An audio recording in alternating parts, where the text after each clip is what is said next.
The following presentation is a production of Ride the Wave Media.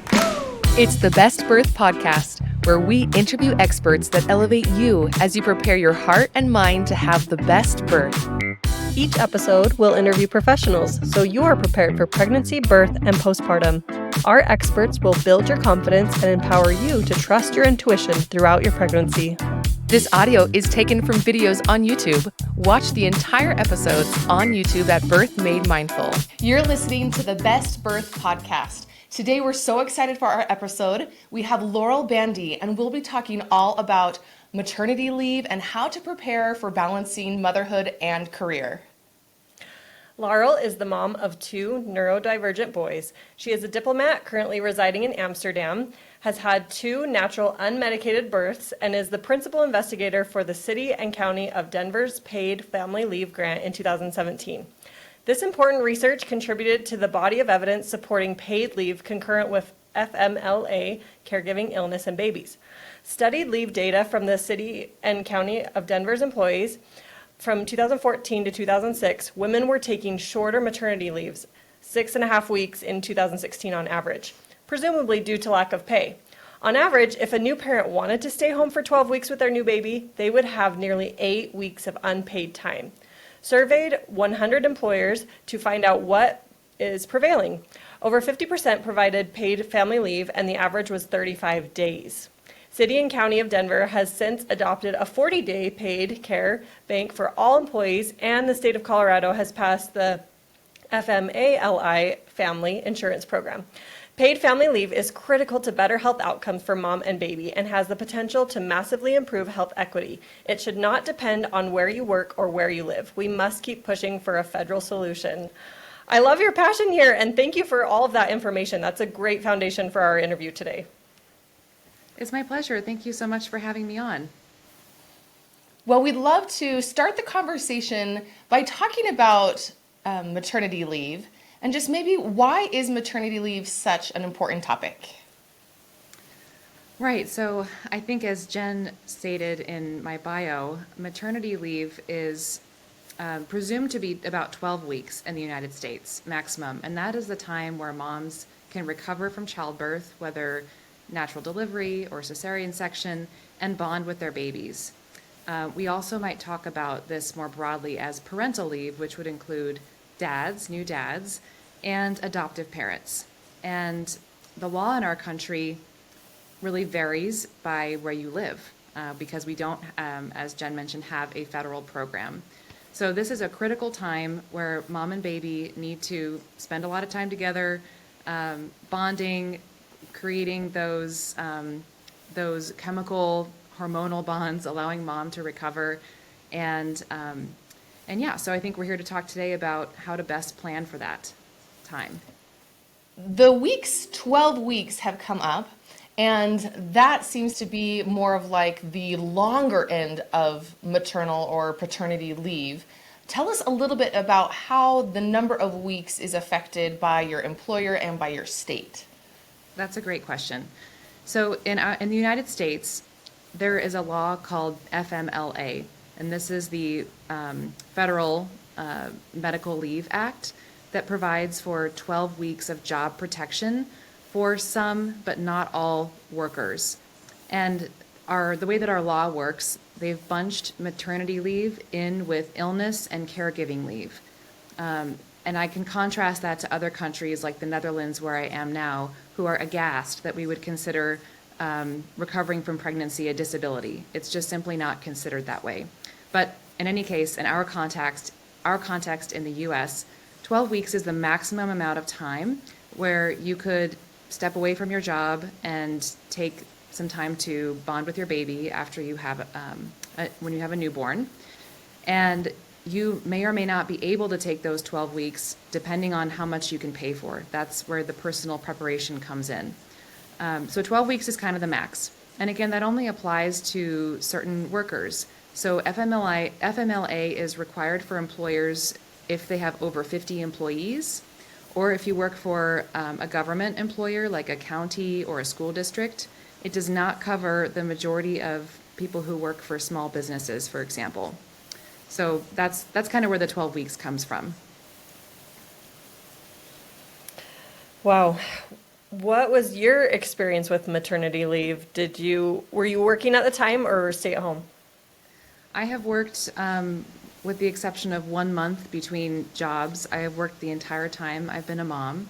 And I was able to take 12 weeks of maternity leave. I was working for the city and county of Denver when I had both of my children. So they're covered under FMLA and because they're a public employer. And there was no paid program except for short-term disability. And this is kind of getting into like how to prepare, but in my case, my employer automatically enrolled me because of my hire date, so it's very circumstantial, automatically enrolled me in a short-term disability program which provided 70% of salary for 6 weeks with a 2-week waiting period. So that means 70% of salary for 4 weeks. So for my first child, I burned through all of my my vacation time. Then I had 70% of pay for 4 weeks. And then I counted on the generosity of other people who donated leave to me. My husband and I at the time worked out how little I could earn per paycheck in order to meet our expenses. We had family members who contributed to pay our rent during those 3 months so that we were able to make it. And I think my story is not uncommon. My second maternity leave was something similar. And again, this is where I'm very passionate that how much time you should have to bond with your baby should not matter based on where you live, where you work, who donates leave, whether or not your employer has short-term disability. It's just simply not equitable.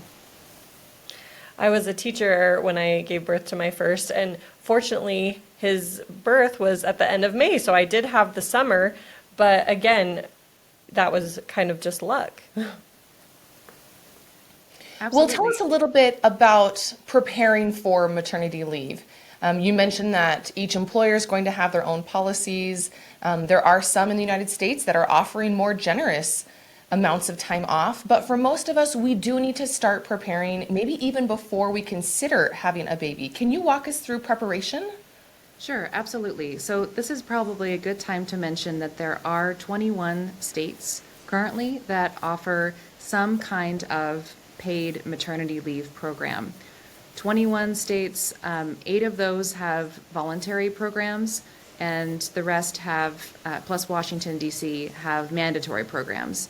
That means that either you or your employer, if you're employed, are paying into some kind of a bank, usually like an insurance type program at the state level that you can tap into.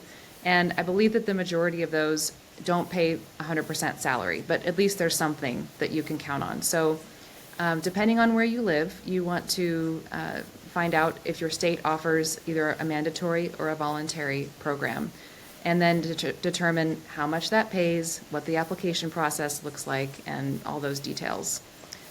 So that's at the state level. Then at the employer level, you can find out, does your employer offer something?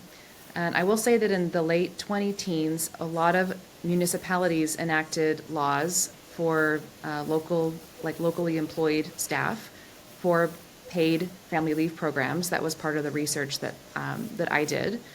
So depending on, again, where you live, where you work, you want to talk to your HR section and find out what is available to me. And hopefully there will be something, whether it's, again, short-term disability, or you can use your sick leave, or you might be able to use a separate leave bank that your employer has. I just want to flag that if you have not worked for your employer already for 12 months, even if your employer is big enough to offer job protection under FMLA, you likely will not qualify, because FMLA says you have to have been in your job for 12 months before you can get those benefits. So it might be too late for some of you who have just started a new job and found out you're pregnant, but if you are considering family planning, maybe hold off a month or two after you start a new job so that you can take advantage of that job protection and any concurrent paid benefits.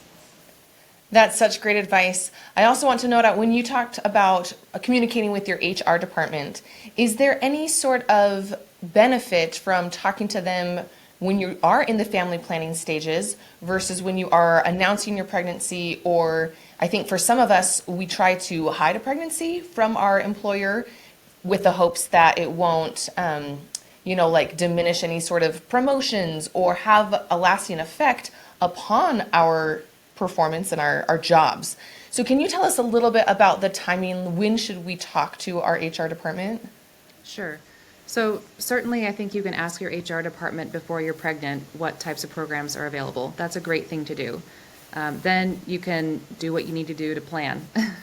And I know that some employers, like Jen, for example, when you're teaching, there is kind of a culture of, if you're going to have a baby, wait till the summer so we don't have to get a sub or whatever.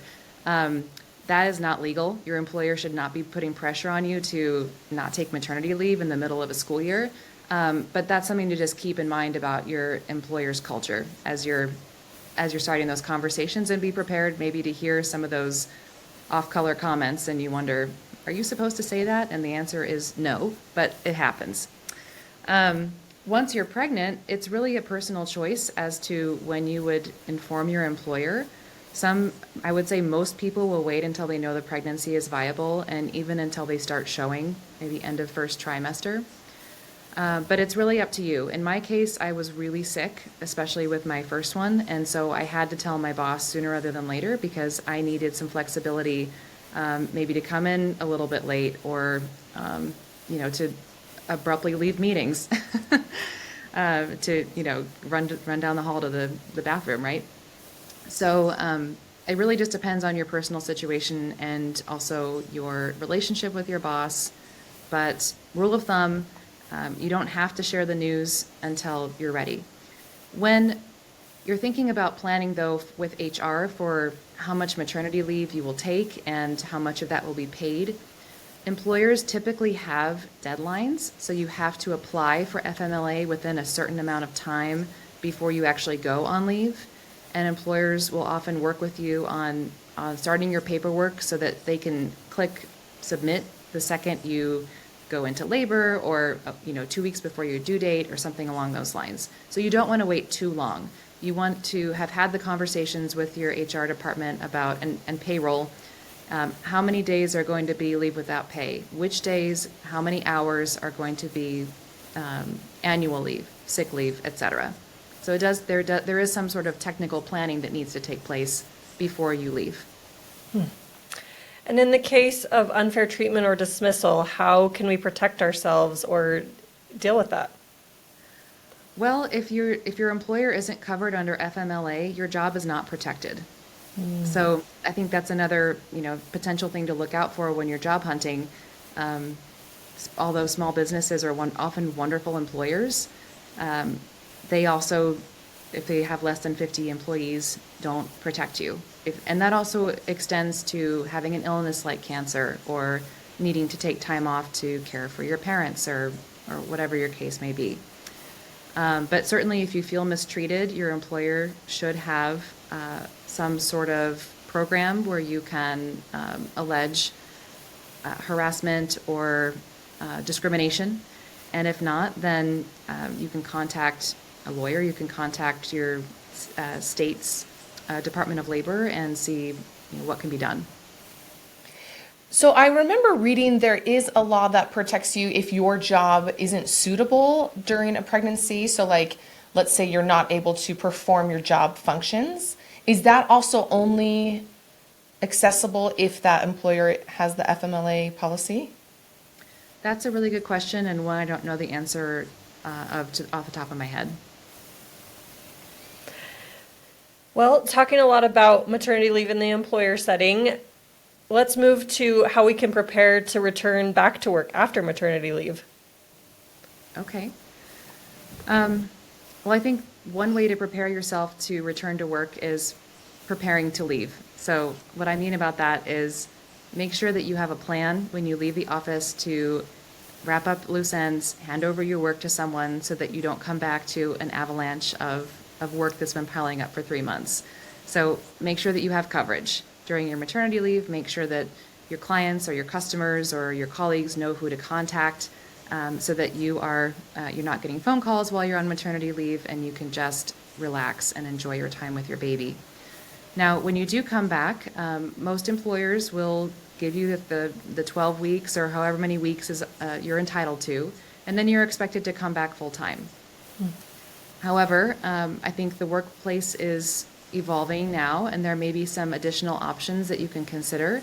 And depending on your employer, these may or may not work. So just going to kind of brainstorm some ideas that may work for you. The first is, can you ratchet up? So can you start maybe going back to work 2 days a week, and then 3 days a week, and 4 days a week, and so on until you're back to full time? I've heard of a lot of moms who've been successful in negotiating that with their employers. You still have to figure out how to pay yourself for those days that you have off, and if you've already burned through all of your leave, that may or may not be an option depending on your financial situation. Another one is flexible work hours. So when you have a baby and you're going back to work, you're going to have childcare, and that may be very close to your home, or you might have to drive 30 minutes or an hour or whatever you need to do. So talk to your employer and see if there might be some flexibility in the work hours. Some employers also, by the way, offer breaks throughout the day for nursing, where you could go to the childcare location, nurse your child, and come back to work. So that might be an option to consider. And on that note, moms are allowed to pump at work. You need to have a space that's not a bathroom.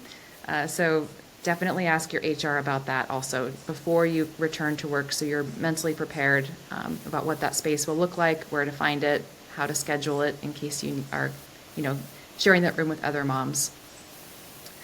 Some other ideas, job sharing. Maybe there's another person in your office who's looking for more flexibility or less work, and perhaps you could arrange a job share where each of you works 50% or whatever percentage is working for both.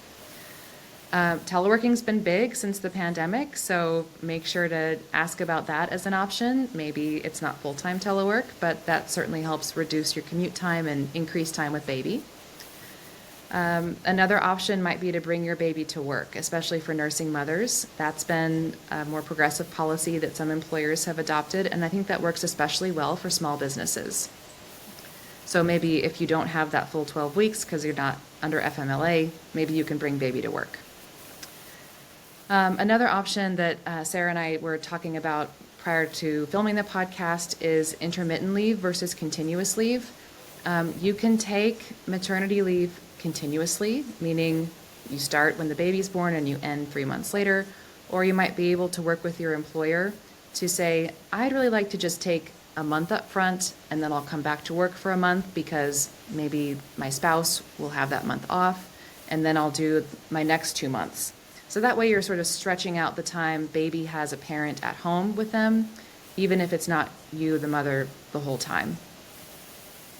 We've already talked about donated leave and leave without pay. So those are some ideas. I don't know if either of you have heard of other best practices or new ideas that people have used to stretch their time as much as possible. Yeah, I think that's great advice. And there are a lot of flexible employers who will allow you to, like you said, come back a little bit earlier than those 12 weeks, or maybe it's even, 4 months at some generous employers. So you're able to kind of work back in a little bit more slowly, or like you said, do a partnership with your spouse or your partner who might also have some leave. And so you could potentially, if you had 4 months at each of your jobs, you could have 8 months of coverage for that baby who then gets that parent supporting them in the days. Mm-hmm. Yeah. It's interesting to note that while there are some protocols or systems in place, they aren't always best suited for you and baby. I remember, again, going back into the school year after having baby and having to pump. Well, I pumped in my classroom during lunch, and that was interesting. I had the blinds closed, but it was still recess, and there would be occasionally students knocking on the door, and I would just have to ignore it. And there was a place set up for nursing, but it was all the way across the school, and with lunch being so short, it's tricky. So there are things in place, but they may not be ideal too. So just getting creative or, figuring out those things beforehand, like you said, so you are mentally prepared. Mm-hmm. Yeah, I was sharing with Sarah that I used to pump in the car on my 45-minute commute, which I'm not recommending to our listeners because clearly that is maybe a safety problem, but that's what I had to do. So I think there is an element of you've got to figure it out. But it certainly helps to be prepared and to be savvy about our rights, which is to say that they can't Your employer can't say, well, you can use the bathroom. No, they have to provide you a sink so you can wash out your pumping supplies and so forth. Well, and let's talk a little bit more about pumping at work. Recently, there are some laws and rights that protect you as a pumping person. So can you tell us a little bit more about how that has come into play? Sure. So I don't know that there have been any laws passed necessarily, but there's been a lot more enforcement of existing laws, and employers adopting new policies to comply with the laws. This also extends to students. So students are protected also under FMLA, students and athletes, and universities, employers, they all have to provide these facilities for us to use. And then really it's a matter of working with your supervisor to figure out, okay, during the day I need X amount of time, maybe 3 times a day. And as baby gets older, maybe that drops down to 2 times a day. But something that worked well for me was to literally schedule it on my Outlook calendar, just block off the time, so that I would know, okay, I'm going to get up now, I'm going to go do it so I don't get caught up in the day and miss my pumping hour. Because you're entitled to it, but you do have to sort of take some ownership of taking advantage of that time. Oh, that's such great advice, to actually put it in your schedule so that you're not then overloaded with work obligations that could interfere. Yeah, and if someone wants to invite you for a meeting, they see that you're busy already, and that sort of heads off oh shoot, I was supposed to go pump and now I'm supposed to go to this meeting, and that way your employer knows, yep, that time is protected, and they certainly don't want to ask you to forego that time. One new tool that might come into play for some of our listeners would be wearable pumps or hands-free pumps. I personally haven't used them, and so I don't know if it is something that you're able to utilize in conversation with somebody else. I know my personal pump is very loud, and so I don't know if the hands-free pumps are a better solution, but that's one option that a lot of people are, using wearable hands-free pumps that are supposed to be concealed and less interruptive. I have a friend who recently gave birth to twins, and she has been pumping at around the same time that she feeds her baby, and hers was very non-invasive, and just, I could hardly even tell that she was pumping while we were conversing. So that's a good point. Mm-hmm. Yes, and some employers also provide pumps. So again, another question to ask, rather than lugging your pump back and forth, there may be one there, and you just need to bring your own equipment, like the attachments. And on that note, a lot of healthcare plans cover pumps, so be sure to check into that if you plan to pump. Yeah, you can go onto your insurance's website, and oftentimes they will have an application where you apply for your pump. They'll have options where you can choose, and even upgrades if you want to select something that is not just one of the basic pumps. Although the basic pumps have a lot of success as well. They're awesome. Yeah, I would say on that note too, consider bringing it to the hospital when you give birth as well. A lot of hospitals have pumps, but if you want to use your own, then you could bring it to the hospital too, just so you're prepared. Is there anything else that you want to share in regards to pumping at work? I don't think so. But I did want to go back to something Jen mentioned with regards to inequity in the workplace and maternity leave.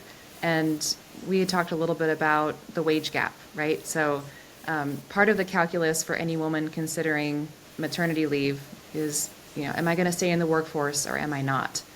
And it is a real thing. There have been multiple studies that have shown that there is a wage gap, and it usually starts around maternity leave.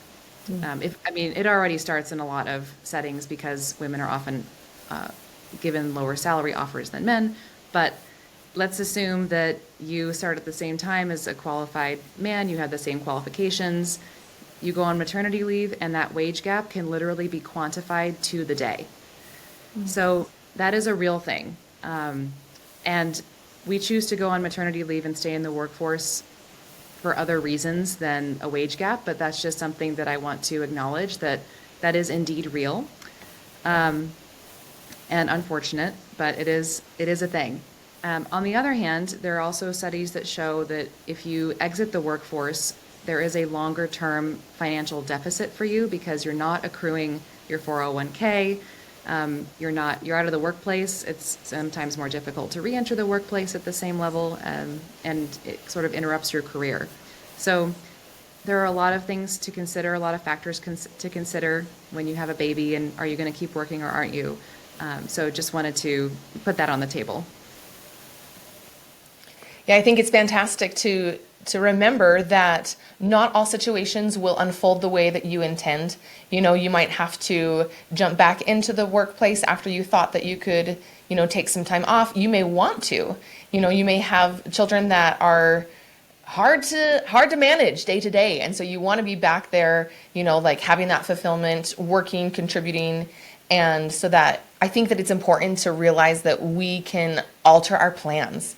We can make changes, and with the information that we have prior to having our first baby, there's so many different options. And like you said, there's so many remote jobs, different things we can do, lots of different side hustles or work from home opportunities, but also people who decide that this is a great time to kind of jump into something new.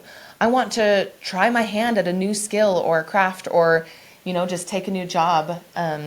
And I think all of those things are really important to accept within ourselves and realize that it might take place, and that's great. That's a wonderful transformation as part of our journey in motherhood.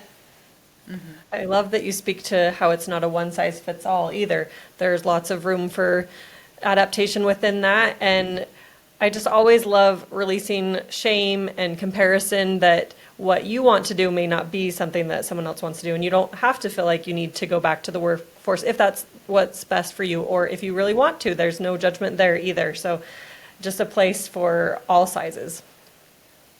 The topic also brings in childcare. I feel like a lot of times if you have reliable, great, trusted childcare, it's a lot easier to pursue the full-time career or the part-time job.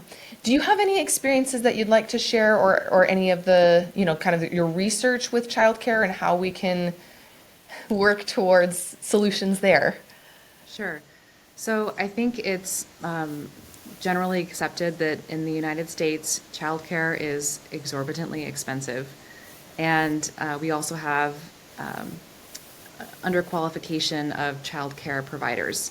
It's not really a job that people are actively pursuing because it pays little. It pays little for the providers. It's expensive for those of us who are paying for it, and it's a very difficult job. So that said, from the maternity leave context, my advice would be think about childcare early. And as you said, Sarah, that can really feed into your decision about what you're going to do. A lot of places have wait lists for new children, and sometimes you can get on the wait list while you're pregnant. Sometimes you have to wait until baby's born. It just depends on the childcare facility. So don't be shy about calling around, getting a tour, and talking to people who have recent experience with those facilities. A lot of people these days are trying nanny shares, which can work well if you have a neighbor who maybe had a baby or a good friend, and you live close enough to each other that can work. In-home daycare can be a great option. You just want to make sure that they are licensed, and then that the provider is properly trained in CPR, and any sort of early childhood certificates are definitely a bonus. For me personally, I had both in-home daycare. I had my mom who provided daycare, my father-in-law, and then I also have experience with larger daycare centers. And I think, if I could do it all over again, it would have been great to just take a few years off and be with my kids, but that wasn't financially an option for my family, and I don't regret staying in the workforce. I would say that the in-home daycares provided certainly more personalized care, but they also don't have the flexibility to scale up. So if you're using an in-home daycare provider and they call out sick, that's it. Then either you're calling out sick or you're calling up your mother-in-law to say, please help me, and figure something out. Whereas in a larger facility, often they can, they can sub somebody in or figure that out. They're not going to close the whole classroom because one teacher is sick. So it really just depends, again, on your personal situation, and I don't think there's really any right answer. But those are some of the things that I would think about. The conversation is illuminating because there's many right answers. And also in our role as mothers, we have to have backup plans. And I love that Jen has a whole network of people that are able to, like swap off with babysitting kids, or, just like have your own list of people who might be available. There's certifications online. So, care.com and some other kind of like last minute options for childcare. And just having those tools in your pocket where it's like, I know exactly where I can go, that is going to relieve a lot of the stress and pressure so that you don't find yourself in a bind time and time again. For the moms who are stay-at-home or, part-time, an option that I found is I send my boys to daycare once a week. And I don't really have a justifiable reason, so to speak, to send them there, but it's just a reprieve for me. And, I am very blessed that I have the means to do that, and that I found a place that could accommodate it. But it started from a desire to say, hey, I want a little bit more balance in my life. And so I began seeking out. I called 5 or 6 places. Do you care for children less than full time, or just one day a week? And yeah, just exploring your options, keeping the possibilities open, and doing your research and educating. Laurel, is there anything else that you'd like to share for childcare?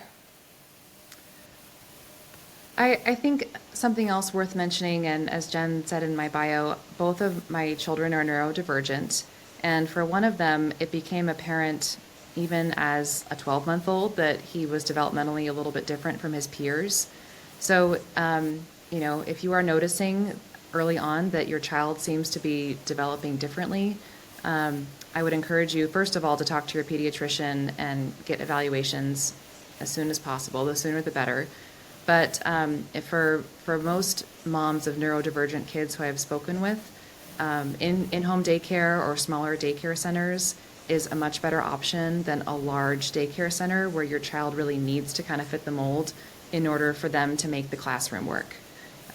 Same thing goes for schools down the road, but just wanted to mention that because I think a lot of your listeners may deal with that as diagnoses go up across the country. Thank you so much. That's important to recognize that the needs of your child may be different depending upon what type of childcare is available. Well, we love to share resources on the podcast. Do you have any books or experts that you look to when it comes to anything regarding motherhood and pregnancy? Sure. So I swear by Ina Mae Gaskin. She's a midwife and is really well known for educating women and advocating for natural childbirths. So when I was pregnant for the first time, I realized that I was holding my breath when I was thinking about childbirth.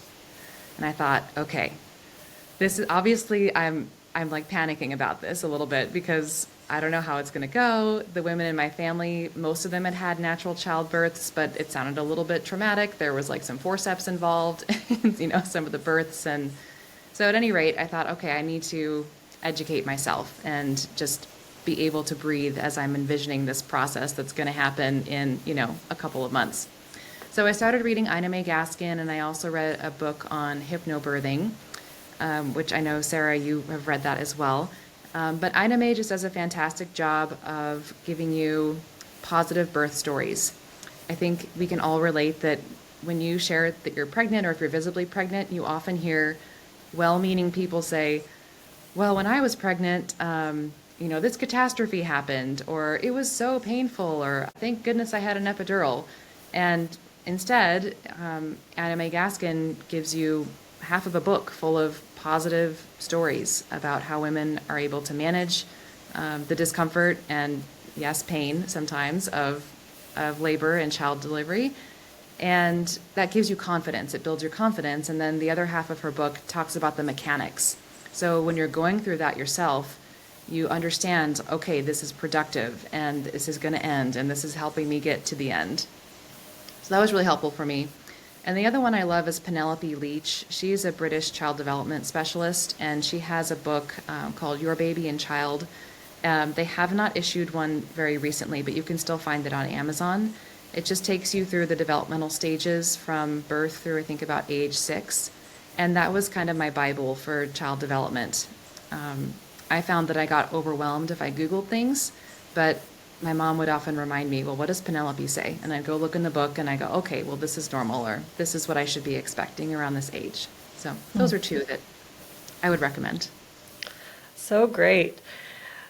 Every week we share a Mom Squad secret, and this week it's from Danielle, and it goes right along with what you were talking about with Ina May's guide about pain. And she said, remember the acronym for pain: P, purposeful; A, anticipated; I, intermittent; N, normal. And I would just add, I've heard the acronym too for HOPE: hold on, pain ends. And that's great to remember with childbirth. Like it will end. If you'd like to share a Mom Squad secret, we'll link to our Facebook group in the show notes.